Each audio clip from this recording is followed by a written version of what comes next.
For joining the Monday edition of Journalist Hangout. I'm Adedoyin Uzubakun. Today on the program, anti-democratic protest breaks, anti-demolition, I beg your pardon, breaks out in Kano. I'll be hanging out with Gani Kaide Balogun and Paul Dada. So if you're ready, let the hangout start now.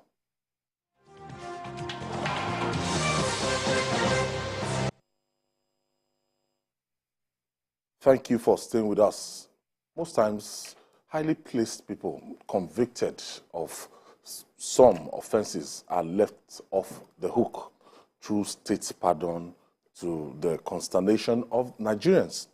But Osun State Governor Ademola Adeleke has denied having any plan of pardoning Rahman Adedoyin, who was convicted for the murder of Timothy Adegoke, a postgraduate student of Obafemi Awolowo University, Ile-Ife, Osun State. In a statement issued by a spokesperson, Olali Rashid, Governor Adeleke vowed never to intervene in any judicial process, including Adedoyin's matter. Let me start from GKB. This was kind of bizarre, and as at the time this event happened, a student going for his master's exams and checked into one hotel, thinking that should be a decent hotel. What's the name of the hotel? As one of the big franchise names. Yeah. And checked into that hotel. And that's to say, is this true? I want to put us to speed because he has been convicted officially by the court now. He was convicted, but he refused to put up a defense. Remember that? He did not take a plea. He didn't plead whether he's guilty or not. That's his inconsequential. That's what I'm saying. The court, once the court pronounced you as guilty. Precisely. That's the point I was getting to. If he likes. So I think, because when I heard this, I know it's from those who are trying to put two and two together under the pretense that, okay, if a man could not take a plea in a case of murder, maybe he has some very powerful people backing him. Yeah. And then they now presupposes that that person will be the governor of the state. Okay. I think that's led to... So the governor has the power to even order the attorney general to enter a nulli prosecute. In the first place. Even has the power under, I think, section 175 of the Constitution to decide whether to even take the case at all or to pardon the man after the facts. But those are not coming into play here because this matter has been appealed. And like the governor said, he has no interest in intervening in a judicial process. Besides, he's a politician. He knows the consequence of creating the impression that some people are above the law. Because in Osun State, as you speak, especially in Ile-Ife, this matter is a hot button that cannot really be touched. And anybody who really I used to follow this lawyer online. I've forgotten the name of this man. This activist. No, not the lawyer, the radio man that was at the forefront of this particular case. Yeah. He's from Oyo State. I know. What's his name? A lot of people took interest in this and decided to fight. There's one man at the forefront that will try and... So the place we are now is that the governor has done the right thing to come out very publicly, very quickly. I'm Zat Oriyomi. Thank you, my producer. I'm Zat Oriyomi. All true. His life was even threatened, according to Yes. He was, at the point in time, the police from Abuja tried to intimidate him. Yeah. He was called for questioning in Abuja. He was called, he was bullied, but he stood his ground until the case was decided. So I think the governor has done the right thing because matters like this should not be allowed to fester. Because the danger of the single narrative is that people will believe whatever they were told. So the governor did the right thing by quickly coming out to debunk this. Of course, it doesn't mean that after all said and done, the guy cannot be pardoned. That's not what we are saying.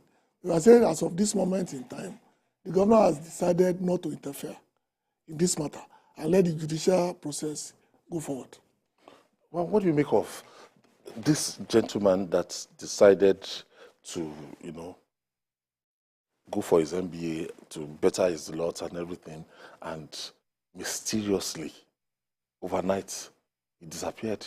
And one thing is certain, because there's this particular blogger I was listening to online and said that some men that you like traveling or going anywhere without telling your wife or telling people about your whereabouts, that what sorted this case was that when he got to the hotel, He called his wife. He called his wife. Exactly. And the wife had a receipt of that same hotel for the previous outing. Exactly. So the lesson will go to some men. There's a lot of lessons actually to learn, because you go out in the morning, come back in the evening, you are not seeking to hurt anybody, but you don't know who is marking you for destruction, so you cannot be over security conscious. But the lesson to... Okay, so we should also say that it's a good thing that for him, as they say, Daniel came to judgment.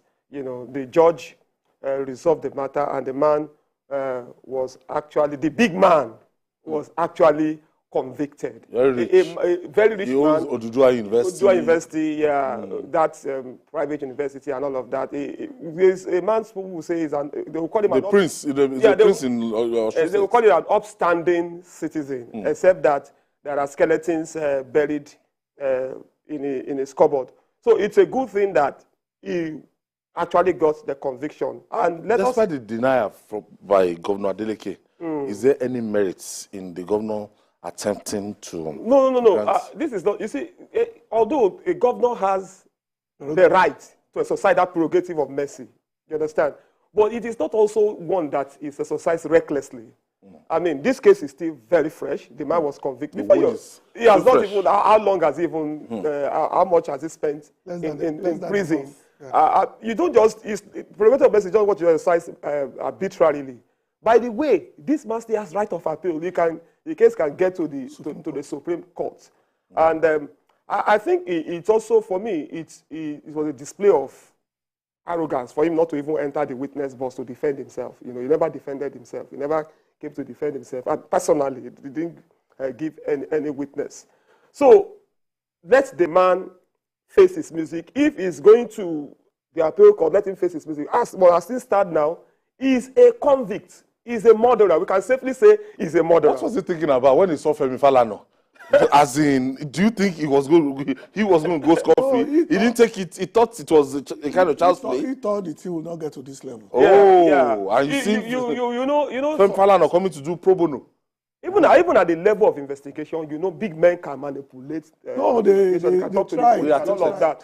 Thank God for that man you just mentioned now, who was on the case. It's actually a public interest case. Everybody is interested. And that is why a man like Governor Adeleke also has to look at the mood of the people. You understand? He can't just say, I grant prerogative of mercy. And I love what he said. He said, I cannot tamper with the judicial process. The fact that I'm governor, I have the right, I have that authority to exercise that prerogative, does not mean that I will just exercise it recklessly. So the man is a convict, as far as we speak, is a murderer, as far as things stand now.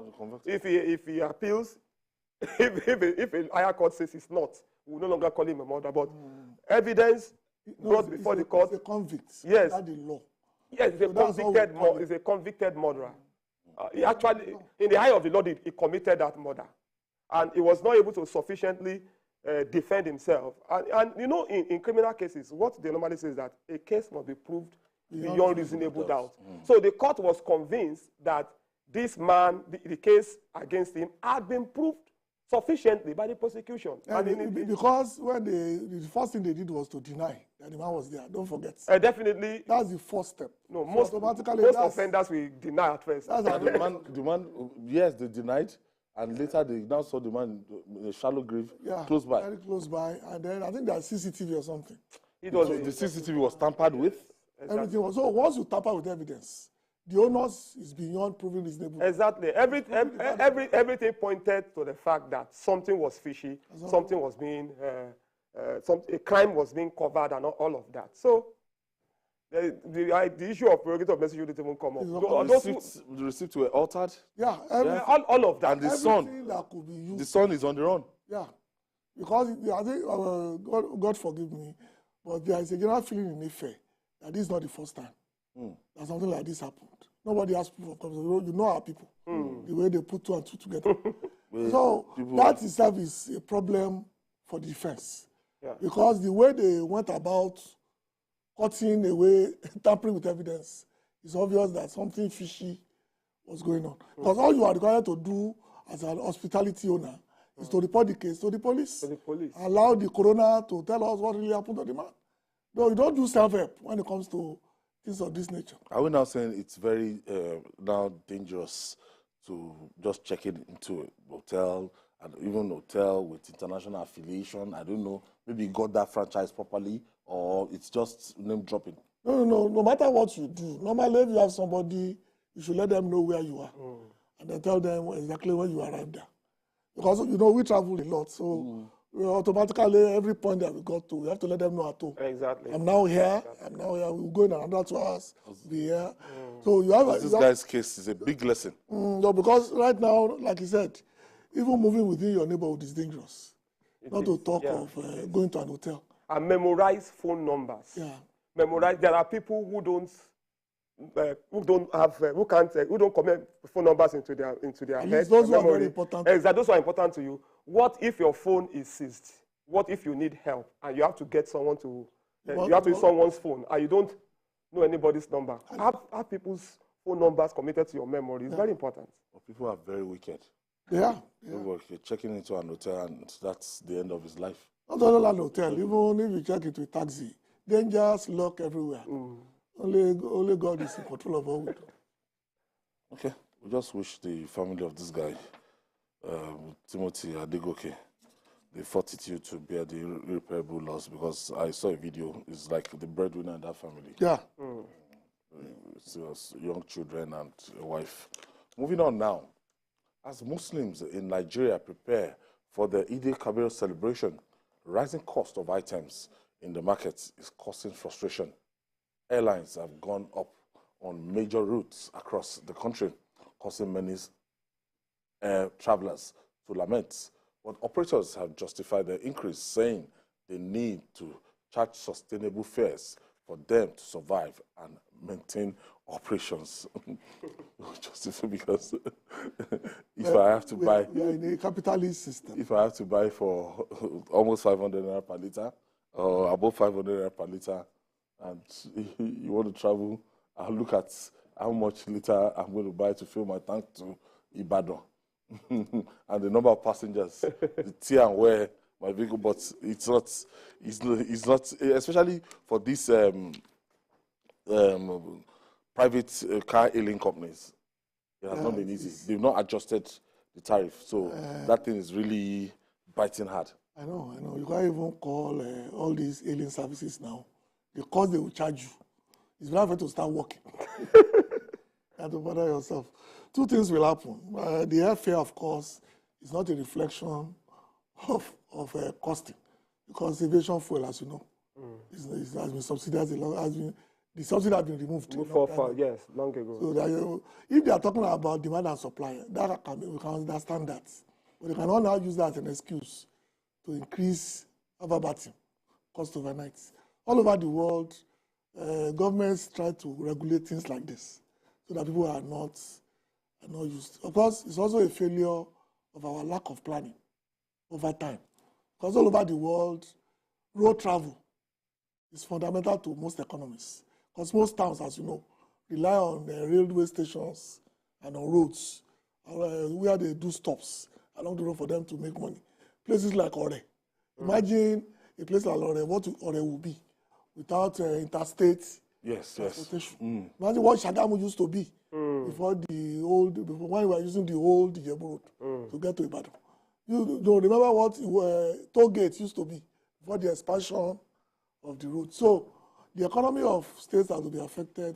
But I've always said it. The failure of the government in 75, 79 to link Lagos and Abuja via rail is one of the fundamental failures of why things we do like this. Because normally, Nigeria should have roads that are so, because we have a little bit under 1 million square kilometers. That means good roads is a sine qua non when it comes to this. That's why this airfare will affect a lot of people who are now forced to either join together to take a bus or do other things. A lot of people are not going home because it's not only the airfare that has gone up, even the price of pepper. Everything is going on. IGKB, if you remember, if there's this one that we call, what do we call it now? The local one, the US, transport by road. Okay. That's Greyhound. Going from like Chicago to like Minnesota, all over 10 hours. Yeah. And you decide to, I want to go by road. That's what I can afford. That's what I do. Roads. Good roads. Not only good roads, even the vehicles to are Wisconsin, regulated. to St. Paul's, everywhere. Good roads. From 2 lanes and everything. Down to anywhere you want to go. Now the problem now is that my mother went to Ondo State over the weekend and she got to my village and she came back and I asked her, a 73-year-old woman, and she told me that she is in pain. I said, what? I said, the roads are very, very bad. They are horrendous. And she was even advising me not to go by road for anything. That's to go to anywhere close to Ondo State now. That's it's nightmare. The roads are bad. That means you want to fly.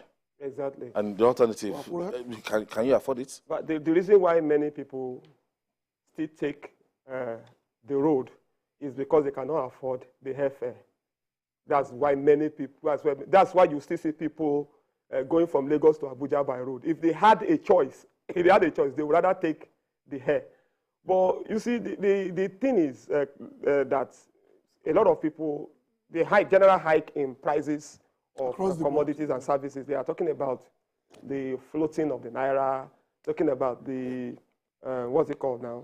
The removal of subsidy and all of that. I was with a friend yesterday, and he was complaining, why this, why that? But I said something. I said, look, the old system where we're doing patch, everything subsidized, we will not be able to sustain it. A time will come, if we did not do anything, that there will still be an implosion.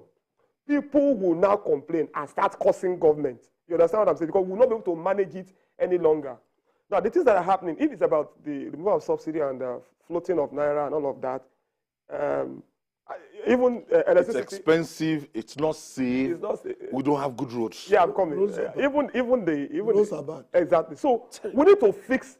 Where I'm going is this: all of these things that are happening, we need to now come up with a plan, a comprehensive plan to develop our country. You talk about roads. I'm telling you, you understand? Declare a state of emergency. It should be fun. Traveling for 10 hours. Traveling for even for 24. Normally, Lagos to Abuja is going to be like 10 hours. Exactly. On a normal stretch. Let me tell you. Right now. Ayo, let me tell you a joke. You will not believe this. Between Mombasa, the port city, and Nairobi, it's 520 kilometers. 520. That's roughly the size of Lagos to Abuja. They have only one single road. If you Google it, they pride themselves that they build a road that's almost straight.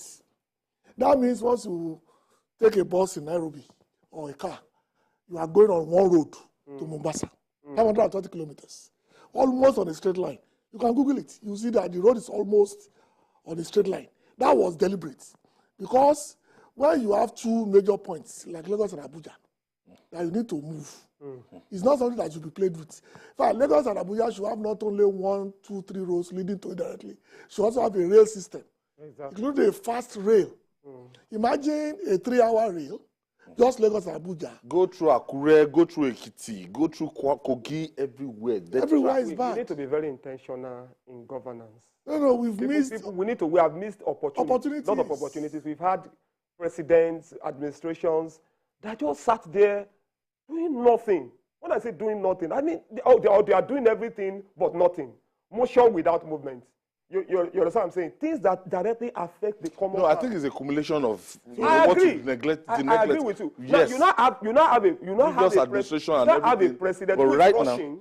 Now, no. Even for the last administration, they invested on infrastructure. But again, you know, the deficit we had. Well, they invested. Yes. They invested in infrastructure truly, but security also.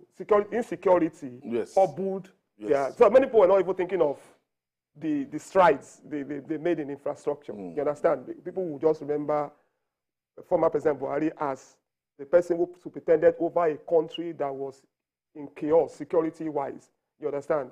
We remember him. We remember his ambition for kidnappings, terrorism, and all of that. That affected a lot of things. I won't forget the railway projects. You understand? Yes, I won't yes. forget No. That's you. Niger build. No, that is you. That's We know these things are there. Lagos Ibadan Express was still nobody ongoing. denies it. Nobody. These things are there. But it still does not change the fact that that administration failed in many areas. I won't disagree with failed in many areas.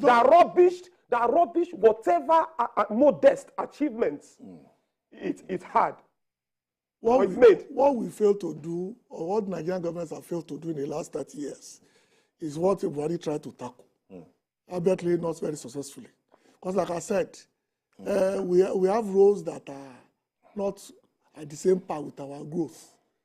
Remember this program 5 years ago? We told them that the design for the Lagos-Ibadan road would be obsolete by the time they open it. Remember, 5 years ago, we told them here on this program. They also have and now, the Lagos-Ibadan road, the car axis, the motorway axis is already useless.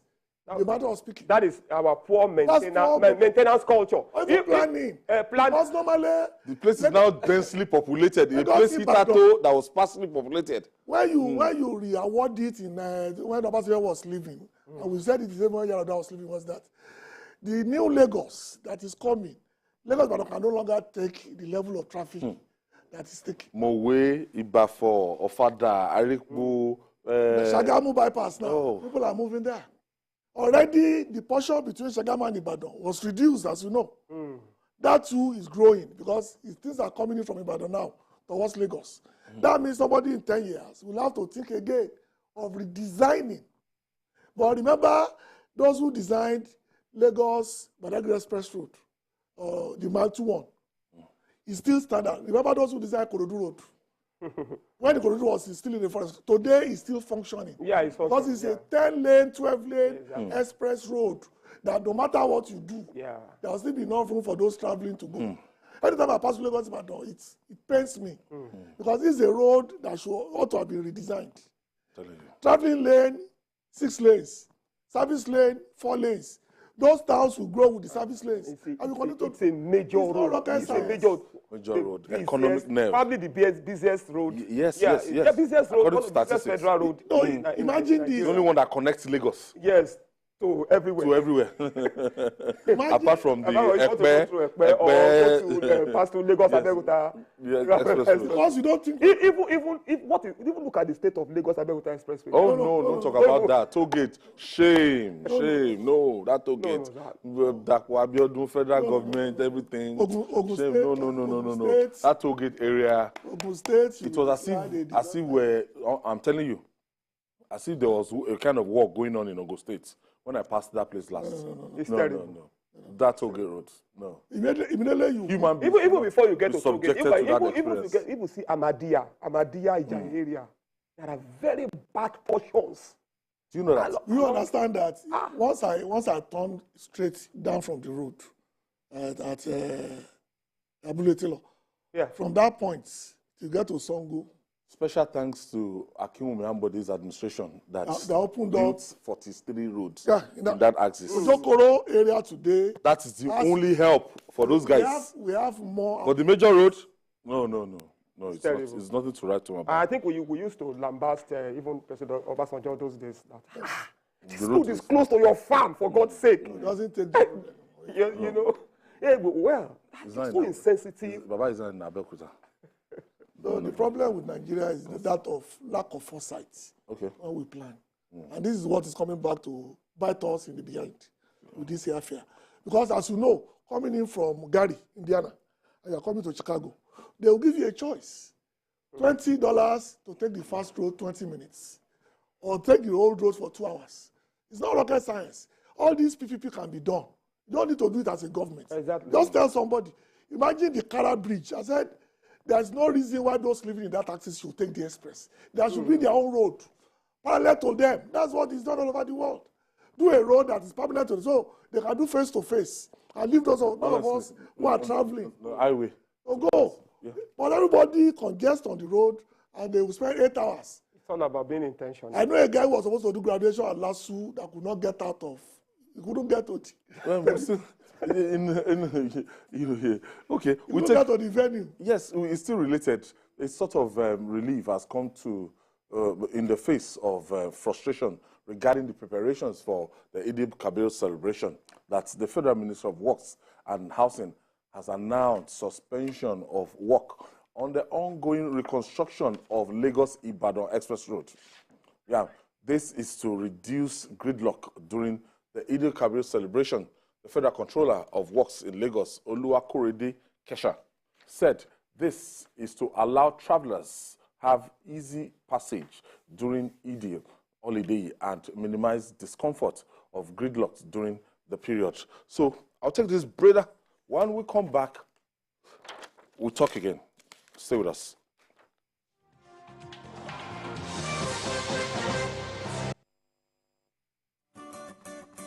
In today's world, our lifestyle, both at work and at play, depends on connectivity. Our connectivity depends on the devices that make it possible, and these devices depend on electric power. When power fails, our life shrinks, our work drops, and our joy dips. JRB Solar Energy Systems are here to ensure that we enjoy uninterruptible power, uninterruptible joy. Whether you're running a business, an institution, or just a home you return daily to rest, JRB has got you covered. No project is too big for our super digital inverters, long-lasting batteries, and efficient solar panels. Go, dream on, change your world. JRB Solar Inverters, batteries, solar panels, solar streetlights, and more. Telephone 0906 752 1111. Email sales@jrbsolar.com. With JRB, the sun's gonna shine on everything you do.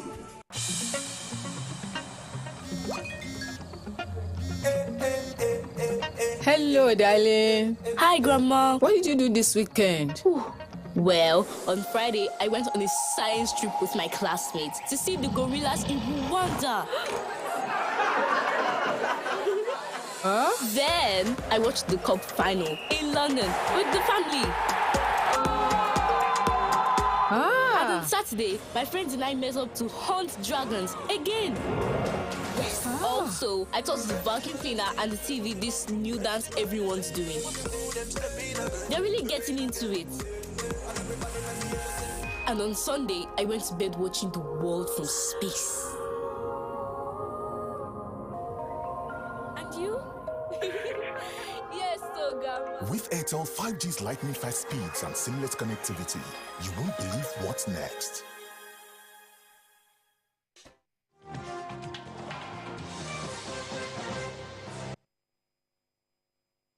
Thank you for staying with us. This is Journalist Hangout, and we're reaching you live from our headquarters here in Lagos, Nigeria. And I still have Gani, Kaide Balogun, and Paul Dada in the studio. And we'll be talking about the roads infrastructure in Nigeria, and we'll now go to Lagos-Ibadan Express Road, the gridlock, and we'll be at the front here.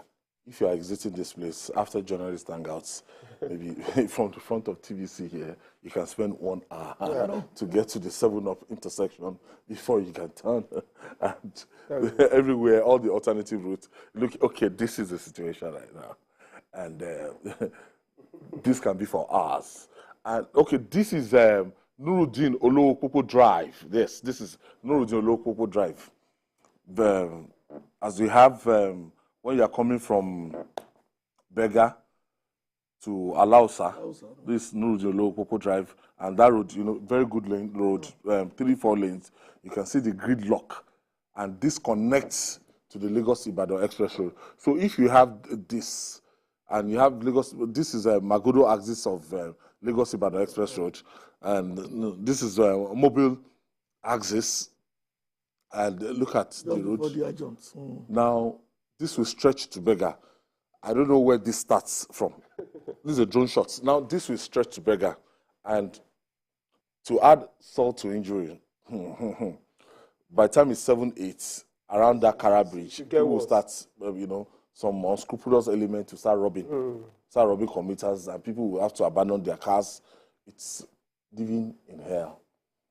The last time security was solid on that Kara Bridge was when Tunji Disu was head of RRS. Okay. They dedicated themselves solely to make sure that something. He's still in a position to do something.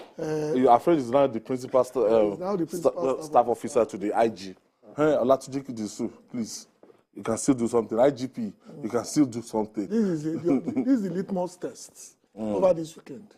Yes. For both FRSC. People will be traveling out of Lagos. For both FRSC. What's the one for Ogun State? But what they're saying now is that construction should stop for the meantime so that they can make the passage.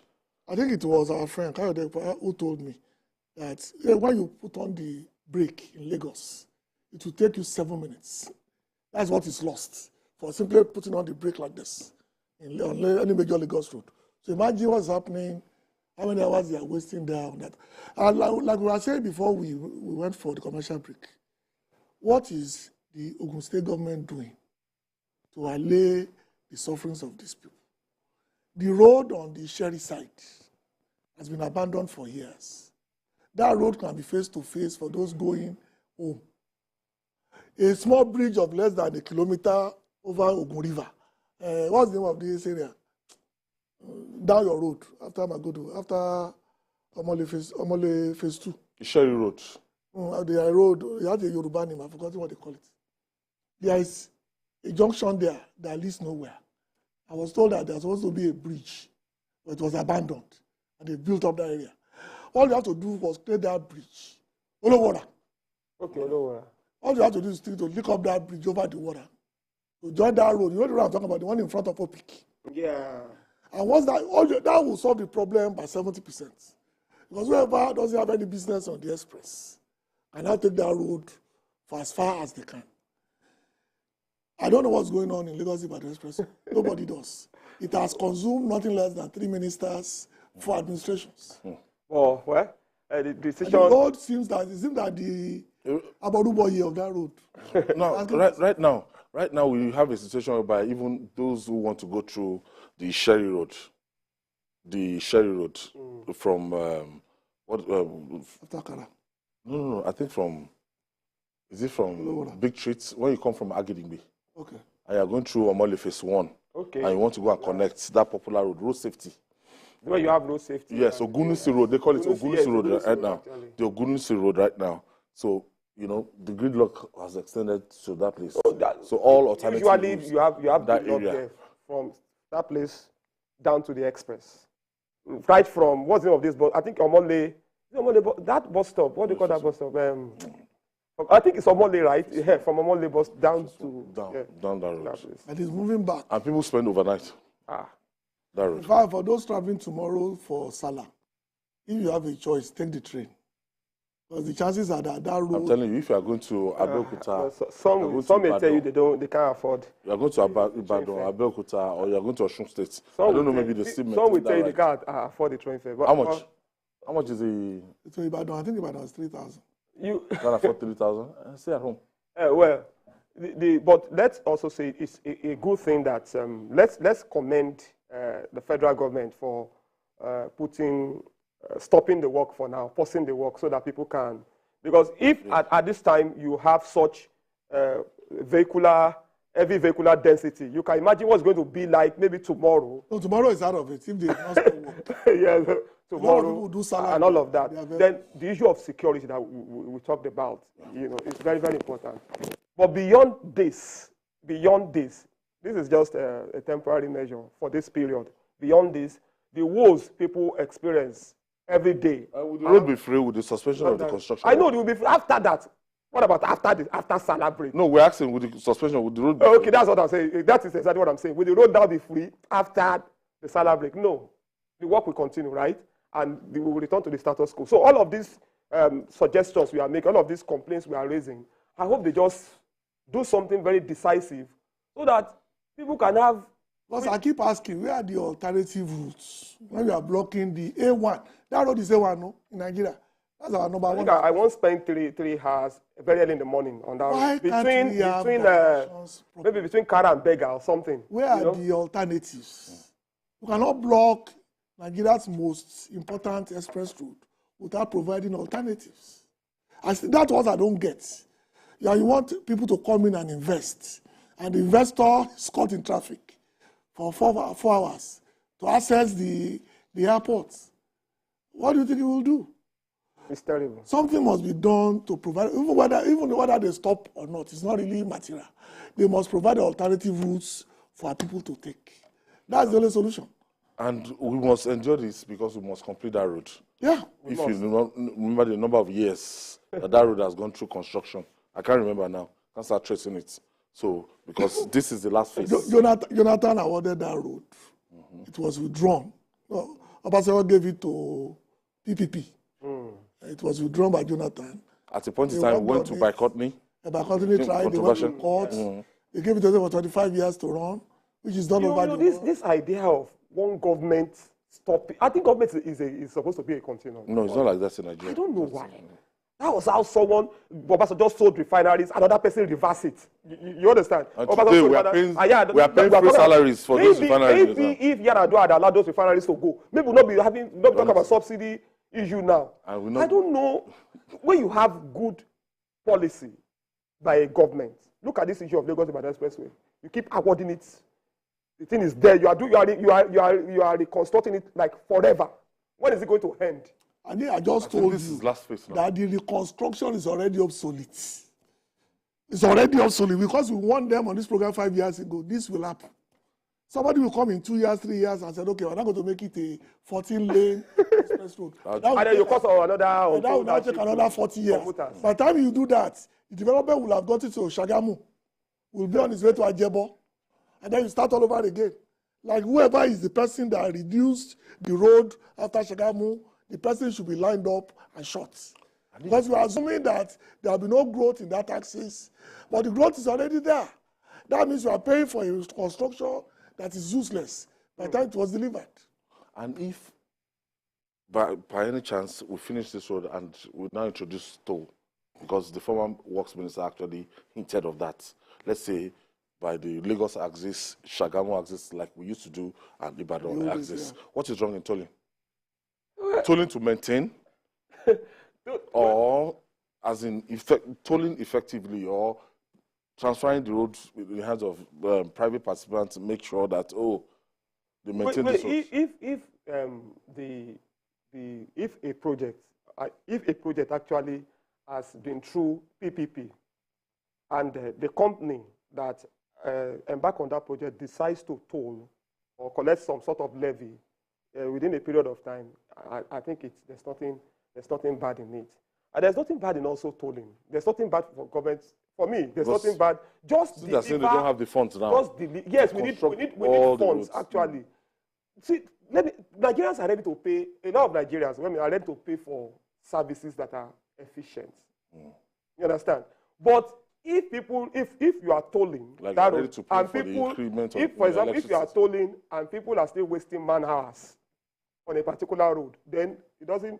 That means it's like double. What's it called? Double jeopardy. What are we eventually gaining? All over the world, there's nothing wrong with tolling. There's always a difference. I don't want to call it tolling. Difference in prices between the fast and the slow one. You must give us an option. Give us a diversion that will take 4 hours. Okay. Okay, I have Ademola Adeleke from the Federal Ministry of Works and Housing on this Lagos-Ibadan Expressway. Thank you for joining us. Yeah, thank you very much. Sorry, I'm joining you a bit late. I just entered the house and then just listening to your program. Okay. And just to explain a few things. Please, go ahead. The construction work on Lagos-Ibadan, you see, we need to focus on what is causing this gridlock. What is causing this gridlock is not, number one, my brother there, I think it's Mr. Gani also, who was saying something that blockage. Nobody has blocked Lagos-Ibadan Expressway. Nobody has blocked it. What we have done is to create a diversion. Creating a diversion so that, we can manage the road. And it's a moving traffic. But the problem with our people is just impatience. Our people are impatient, and then once there is any breakdown of vehicles within the diversion areas, people drive against traffic. Truly, he also said, yes, that this is a major trunk road, trunk A road. Good. It's a trunk A road. There are alternatives. The old Ikorodu Shagam is an old road. It's old A1. Before the construction of Lagos Ibadan Expressway. Some of our people can make use of this place, of this particular road. We still have another road on Lekki Road. They also bought that at Ijebu. To get to Lekki. You know, our people can make use of this road. But the issue basically is that it has to do, the thought there is as a result of impatience on the part of drivers, impatient people who pick passengers, these commercial vehicles that pick passengers, because you know we are already right inside Lagos. And then this new garage, as you enter into Lagos, you know. Yes, Ademola. They have to drop their passengers. Okay. So those are the issues that we are facing there.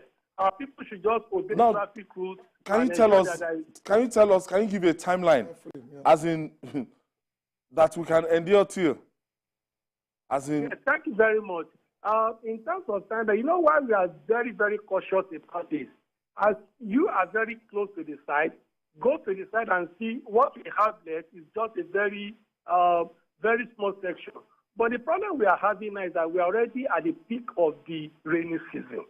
We're already at the peak of the rainy season. Okay. If I give you a timeline now, and then there is continuous rain of which we are not in control, it creates another. But all hands are on deck. We are finishing it very, very soon. For every day it rains, it brings up back 4 days. I want to thank you, Ademola Adeleke, for that contribution. Thank you. At least you helped us out. If I may just react, let me just react quickly to what he said. You know, sometimes I find it a little bit, I feel disenchanted when people who are supposed to provide solutions are analyzing problems the way we are doing here. It is our job to analyze. The problem is. What have you done about the problem? You talked about the issue of when vehicles break down, people drive against traffic. You work with the federal ministry. How effective is your working with the law enforcement agents to make sure that to stop people, to prevent people from driving against the traffic? Now, the alternative is to talk about how viable are those routes. You know, you just... And how far? Exactly. No. How far is not the issue. If I know that I'm going to have a smooth ride to get to Lekki from this place, to pass through Lekki, phase 1, phase 2, Awuyaya, I don't know, Osakwa, London, and move to Ekpe. An alternative. To get to Ekpe, God. You know, to get to that area, even the disaster zone called Ikorodu Shagamu. I've tried it. I think I tried it like 6 months ago. You lost bumper now. Oh, no. Those are the things I'm talking about. It's not enough for you to say, pass this, there's an alternative road. There should be a law to stop people from taking the Shagamu. Honestly. They should do a law specifically for that road. Stop from driving in that road.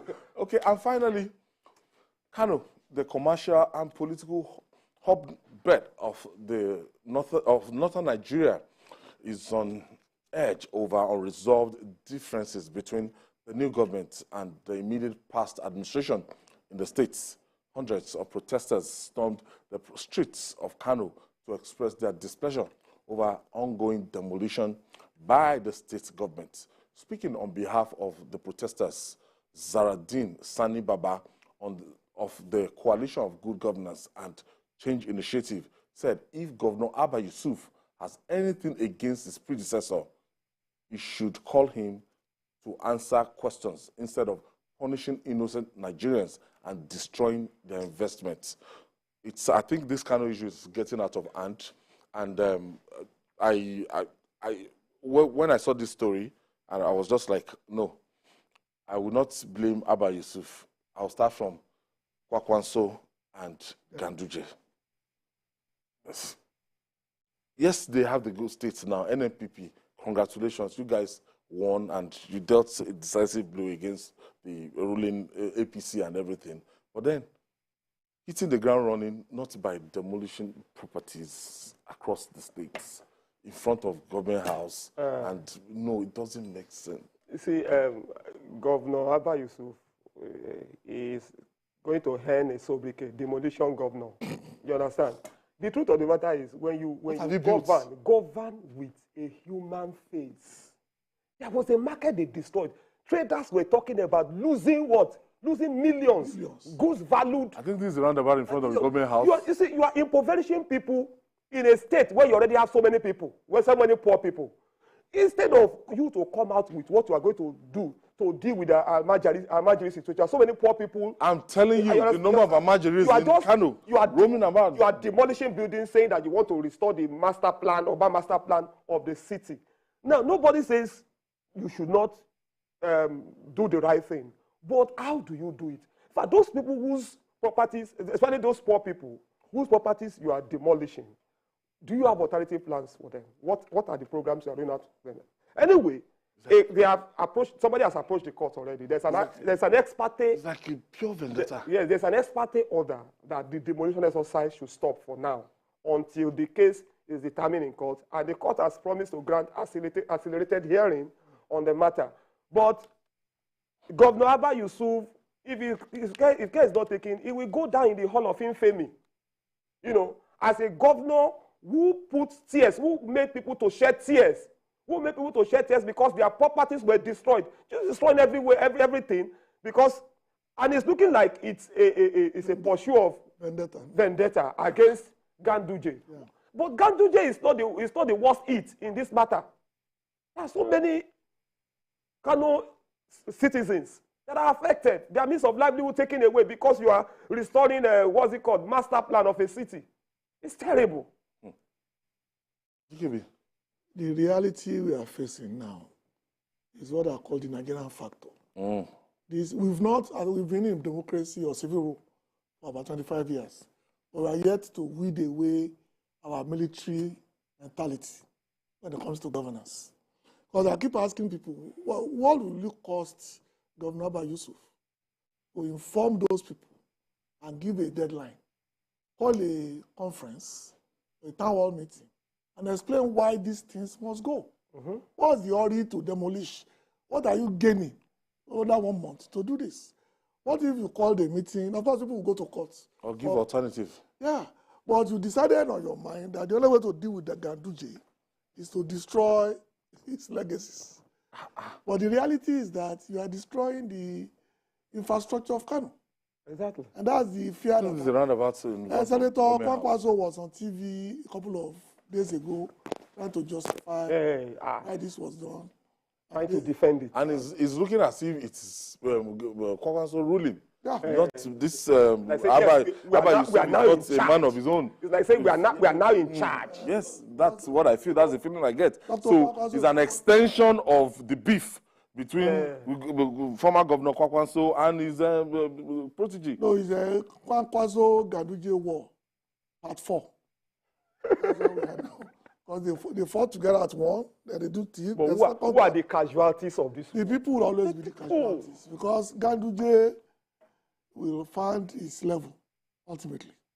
So it's for Governor Yusuf to realize that, because states keep saying they are looking for investors. You keep going around the world, looking for people to come to your state to invest. This is not a good optics for people to come and invest in Kano. At all. Because people will now say that, okay, in case you leave in 4 years, then the next governor to have the same rights, to also destroy your own legacy. So in your first 100 days, this will be what you showcase and some of the we destroyed illegally constructed. Some of the excuses you can't even see on this program. All manners of excuses why. It looks more like one religion. It's against one religion. No. It doesn't work. No. The same people go to Saudi Arabia. They go to Hajj. We know the level of quality improvements that the Saudi government does to Mecca and Medina every year. This year alone, they've introduced a train from Mina to Khalifa, something that our father walked for 3 days. It was something that we took buses at our time. People are now taking trains that will take them from Muna to the place in 20 minutes. You can't be more Islam than that now. To throw the stone at the devil that people used to die every year. The Saudi did the next best thing. They built a 7-story building. You can now throw the stones on 7 floors. They're also Islamic. They don't destroy, they improve. Improve on what is on ground. Dubai is an Islamic state. They improve. Exactly. Qatar. Everybody wants to go they there. Improve. You go to North Africa, you will not believe you are in an Islamic country. They wear suits. They have the best infrastructure. They improve. Why is it only in northern Nigeria that is a problem? That everything must be done according. I'm a Muslim. My father was an imam. My grandfather was an imam. So I don't understand. So when they bring Islam into it and use as an excuse to do vendetta against your predecessor, it's not done. There are 1,001 ways to deal with Ganduje. It's not by destroying shops and malls. I think we are going to reach out to the people of Governor Abba Yusuf to just come and give us a kind of justification so that it's not going to look one-sided. We want to just come and justify this action. Today, we have protests all over Kano State, and people are really, really restive and agitating that, look, this should stop. And you said somebody has gone to court? Yeah, someone has gone to court, actually. To get so a kind of injunction. But it will be very unfortunate if it is now the court, intervening, Okay, I have Shola from Ikorodu in Lagos. Thank you for hanging out with us, Shola. Yeah, thank you, Ayo. Good afternoon. Good afternoon. Good afternoon to the gentleman in the studio. Yes. You see, I actually want to comment on the demolition going on in Kano State. Okay, please. You see, it's quite unfortunate the kind of people we have in that part of the country. You see, taxpayers' money, when people are crying of no money to eat, no money to survive, the money that was supposed to be invested, they invested it on the infrastructure, and somebody come and start demolishing it. What kind of leaders do we have in this country? This is so painful, so barbaric, honestly speaking. If it were to other states, there would have been protests going on. And that is the truth. Honestly, something should be done about this governor, whatever his name is. His name is Governor Abba Yusuf. Abba Yusuf. Abba Yusuf, Gida. Governor Abba Yusuf, yes. Governor Abba, something needs to be done about it. And posterity will not forget him for what he has done. And I can tell you, he's bringing curse upon his children.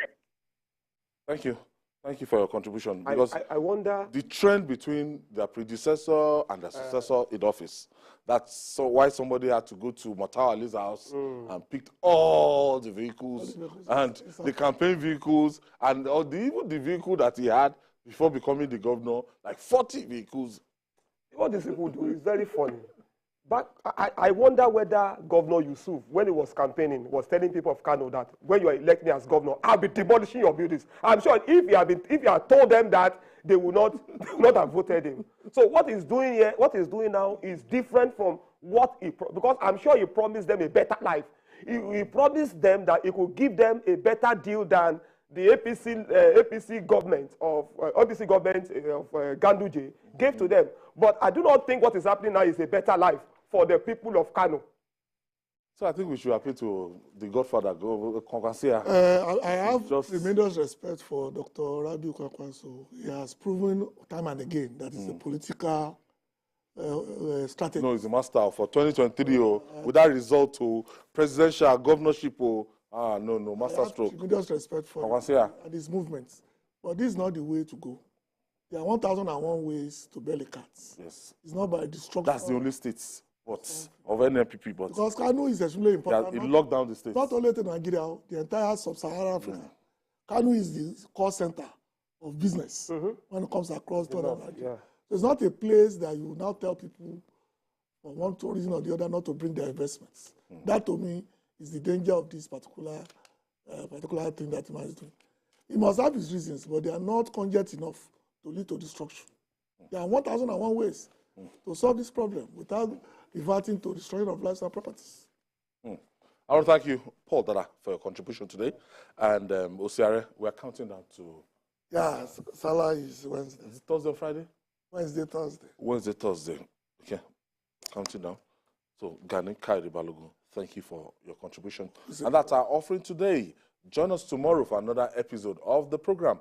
You can watch the repeat broadcast by 5 p.m. tomorrow. You can watch the repeat broadcast tonight by 11 p.m. And don't forget to join us every Sunday for Journalist Hangout on Sunday. We're on YouTube, youtube.com/TVC News Nigeria. I'm Ayodele Uzubakun. Bye for now, and God bless Nigeria.